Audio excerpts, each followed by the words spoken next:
Fundada en 1949 como un país socialista de línea dura, la República Popular de China ha cambiado mucho desde entonces, tanto que si el mismísimo Mao levantara la cabeza, probablemente se volvería a caer del susto.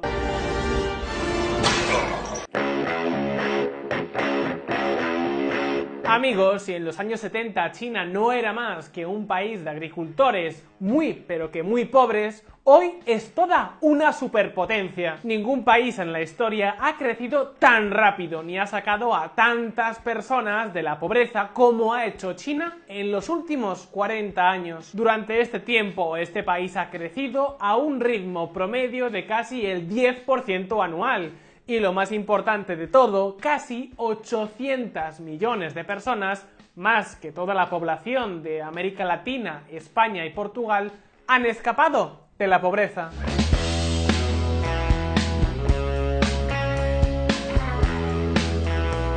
Pero amigos, creo que esto no es nuevo ni para vosotros ni para nadie. Es algo que de una forma u otra todos conocemos.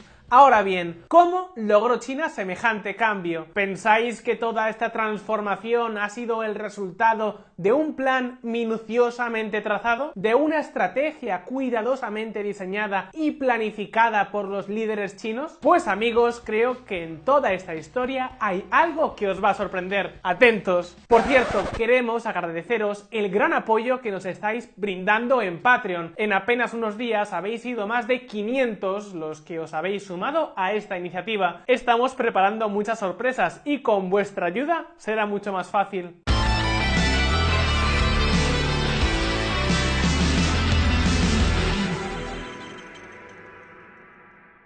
El día 1 de octubre de 1949, Mao Zedong proclamó desde la plaza de Tiananmen en Pekín la República Popular de China y lo hizo expresando una consigna muy clara: China se ha puesto en pie.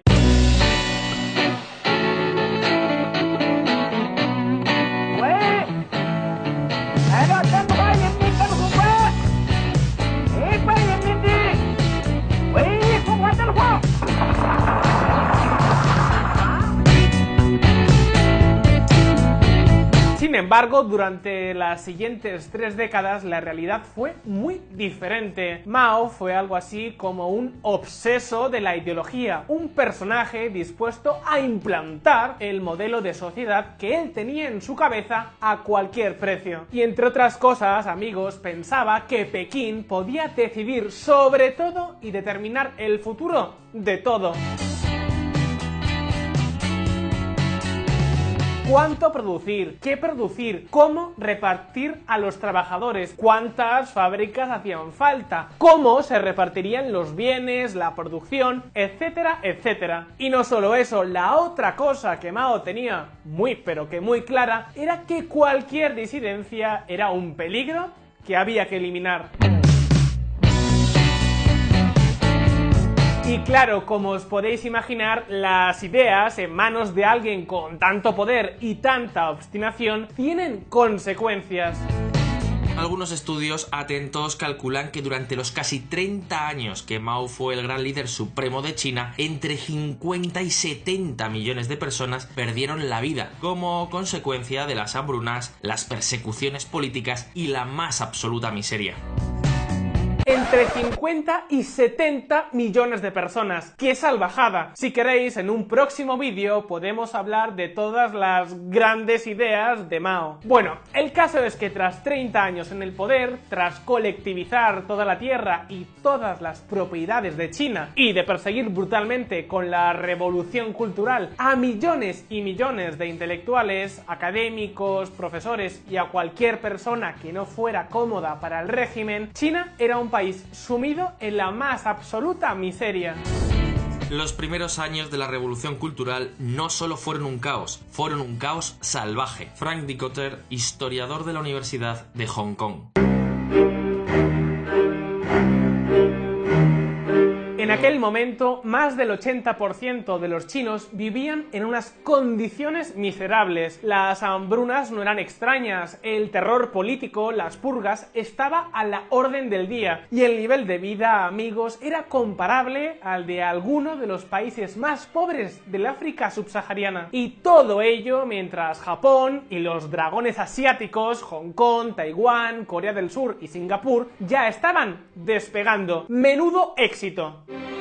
Por eso no puede extrañarnos que cuando Mao murió en 1976, el Partido Comunista Chino se dividiera en tres facciones muy diferentes entre sí. Los radicales, liderados por Jiang Qi, la mismísima viuda de Mao, los reformistas moderados de Hua Guofeng y los reformistas más agresivos, liderados por Deng Xiaoping. Al final, tras muchos tiras y aflojas y tras quedar claro que China no daba más de sí, en 1978 fueron estos últimos, los reformistas más convencidos, los que se llevaron el gato al agua.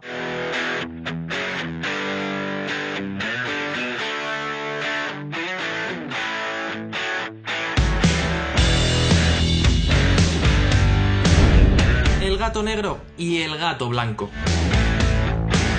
¿Recordáis las preguntas que hacíamos al principio? Pues vayamos con la primera. ¿Cómo diantres cambió el rumbo de China?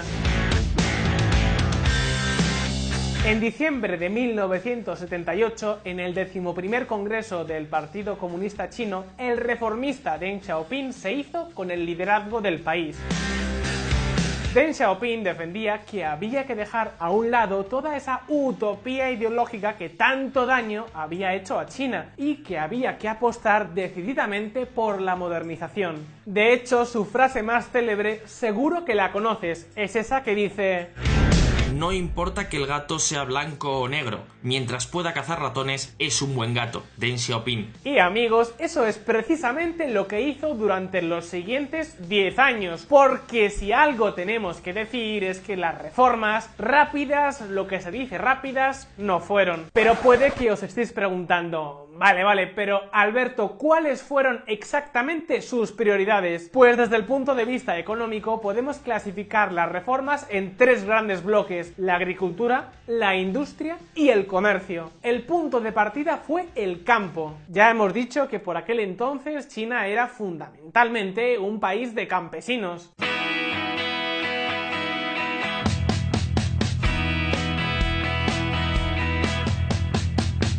Pues bien, con la reforma agraria se descolectivizó el campo y se suprimieron las comunas, que fueron sustituidas por el modelo de explotación familiar de toda la vida.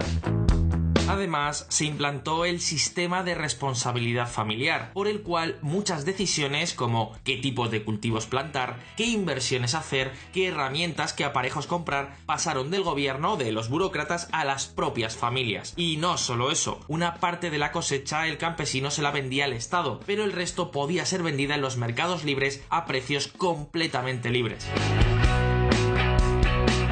Y eso, amigos, fue toda una revolución, pero una revolución de las buenas, claro. La producción agrícola se disparó y los precios de los alimentos cayeron mientras las condiciones de vida de los campesinos mejoraron un montón. Y como los resultados fueron tan buenos, pues en Pekín decidieron aplicar reformas similares a la industria. De esta forma, el gobierno trasladó poco a poco la toma de decisiones desde los ministerios de Pekín a las propias empresas públicas. Sí, seguían siendo públicas, pero digamos que empezaron a funcionar con criterios diferentes. De esta forma, poco a poco a lo largo de los años 80, los directivos de las empresas públicas fueron capaces de tomar decisiones como, por ejemplo, repartir los beneficios entre los trabajadores, pagar primas de productividad, tener libertad para contratar y despedir a sus empleados, decidir con qué proveedores trabajar, fijar precios libres, etcétera, etcétera.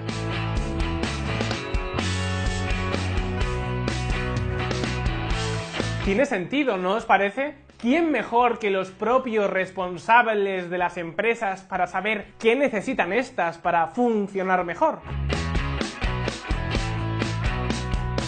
Pues además todo ello fue acompañado de la legalización de la empresa privada, así que de repente las empresas públicas pasaron a tener competencia. Y por otro lado estuvo también la reforma comercial, por la que poco a poco China fue permitiendo el comercio exterior, desmontando en buena medida las trabas y los aranceles que existían a las importaciones. Sin embargo, esperad un momento, amigos, porque más allá de la agricultura, las reformas se enfrentaron a un problema descomunal. China era un país muy pobre y claro, no tenía ni capital ni tecnología, así que ¿qué pensáis que hizo el gobierno? Atentos.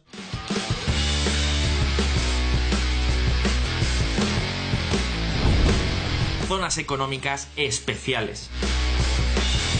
A principios de los años 80, China era un país pobre, cerrado al mundo y no tenía ni dinero ni tecnología. Pero lo que sí tenía era mucha mano de obra deseosa de trabajar en mejores condiciones que las que deparaba el campo.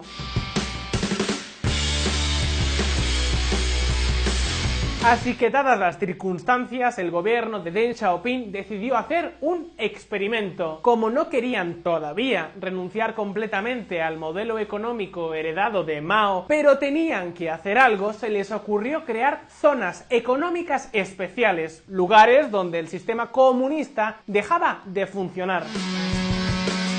En estas zonas, en estas áreas, las empresas extranjeras podían invertir y montar fábricas, es decir, podían tener acceso a la mano de obra china, y eso de por sí ya podría ser una gran ventaja, pero ahí no quedaba todo. Además, disfrutaban de pocos impuestos, relativamente poca burocracia y encima no tenían aranceles. Vamos, que eran algo así como pequeños oasis para las multinacionales en medio de la entonces hermética y hostil República Popular de China. La idea de Pekín era muy clara: traer tecnología, capital y trabajo. Inicialmente se montaron 4 zonas económicas especiales, las de Shenzhen, Zhuhai, Xiamen y Shantou, y el éxito fue tan grande que pronto las autoridades empezaron a crearlas como setas por todo el país. Ahí está, por ejemplo, el caso de Shenzhen. Cuando se creó esta zona económica especial, en este lugar, Shenzhen no era más que un pueblo de pescadores pobres donde apenas vivían 30.000 personas. Hoy, en cambio, tiene 12 millones de habitantes. Su PIB va a superar próximamente al de la mismísima Hong Kong y es conocida por ser una de las capitales mundiales de la tecnología, todo en apenas unas pocas décadas. ¿Conocéis empresas como Huawei, DJI o Tencent? Pues son precisamente de esta ciudad. El éxito de estas zonas económicas fue tan grande que bien podemos decir que fueron las precursoras de la apertura china. La zona económica especial de Shenzhen es un experimento. Necesitamos más tiempo para ver si ha ido bien. Le deseamos éxito, pero si falla, brindará lecciones importantes. Deng Xiaoping. Porque, amigos, inicialmente la idea de Deng Xiaoping era utilizar estas zonas no para abrir el país, sino para que el gobierno lograra recursos con los que mantener el viejo modelo. Y es que se suele pensar que la gran transformación de China fue perfectamente trazada, diseñada y calculada por el gobierno de Pekín. Sin embargo, y creo que esto puede que os sorprenda, no fue del todo así. Atentos.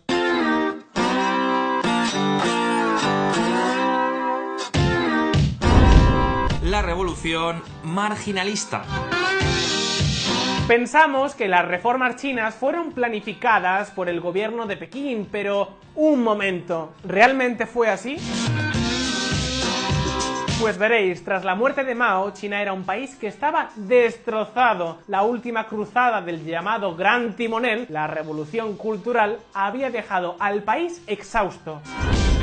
La ironía de la revolución cultural es que hacia 1971 la mayoría de la gente, al menos en el campo, había perdido la fe en el comunismo. Frank Dikötter, historiador de la Universidad de Hong Kong. De hecho, fue durante este periodo cuando empezaron a extenderse los mercados negros, lugares donde al margen del sistema la gente trataba de sobrevivir, y eso supuso también un cambio cultural muy importante. Tal vez por eso, tras la muerte de Mao, ante el caos de la transición, algunos cambios empezaron a producirse de forma automática.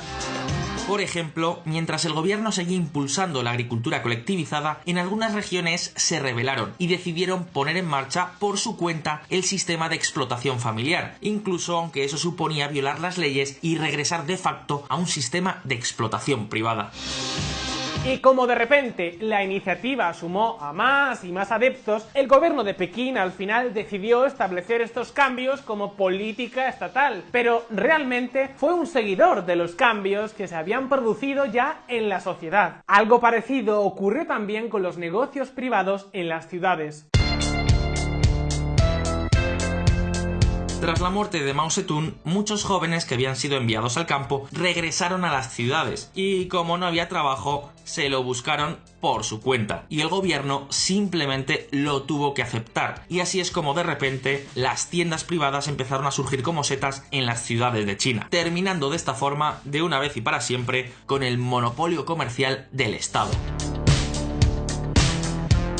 Y en cierto modo también ocurrió lo mismo con las empresas municipales y regionales, que empezaron a surgir fuera del control del Estado, gracias a lo cual durante años fueron las más dinámicas de toda China. Sí, es verdad, el gobierno de Deng Xiaoping no frenó estos cambios, todo lo contrario, los acabó asumiendo como política. Pero como veis, gran parte del cambio, lejos de lo que se nos cuenta, vino de abajo hacia arriba, y no de arriba hacia abajo. Tal vez por eso la transformación de China ha sido tan grande en tan poco tiempo. Por cierto, antes de que nos deis de palos, Deng Xiaoping no fue un santo, fue un dictador con todas las letras, como el resto de líderes chinos. Sin ir más lejos, la represión de Tiananmen fue responsabilidad suya. Pero ahora turno para ti. ¿Crees que China terminará convirtiéndose en una democracia? Déjanos tu respuesta en los comentarios y también en esta encuesta. Si te ha resultado interesante el vídeo, dale a like y compártelo con tus amigos. Un saludo y hasta la próxima.